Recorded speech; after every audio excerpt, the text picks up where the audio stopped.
একই সন্ত্রাস, যৌতুক, পারিবারিক সহিংসতা, গৃহকর্মী নির্যাতন, হত্যা, আত্মহত্যা, যারা লজ্জায় আত্মহত্যা করেছে, অপহরণ, পাচার, শারীরিক নির্যাতন, সম্পত্তির ভাগ না দেওয়ার জন্য এমন কোন জায়গা নেই যেখানে নারীকে নির্যাতন করার কোন সুযোগ পেলে তাকে নির্যাতন না করা হয়। এই ঘটনাগুলো কি দেশের শুধু আমাদের আশেপাশেই ঘটছে, ঢাকাতেই আমরা দেখলাম তা নয়। চট্টগ্রাম,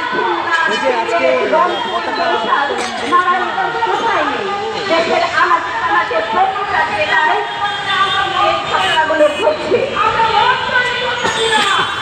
নারী ও কন্যাকে এই সমস্ত সমস্যার মধ্যে করতে হচ্ছে। আজকে আমরা মহিলা পরিষদের পক্ষ থেকে বলতে চাই, আমরা এই ধরনের ঘটনায় আমরা লজ্জিত, ক্ষুব্ধ, নিন্দা জানাই। আমরা আরো বলতে চাই, আমরা জনসংখ্যার প্রায় অর্ধেকের বেশি 51%।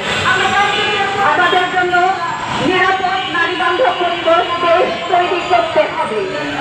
নারীর জন্য শিক্ষা, কর্ম, ভাষায়, অফিসে, রাস্তায় নিরাপত্তা নিশ্চিত করতে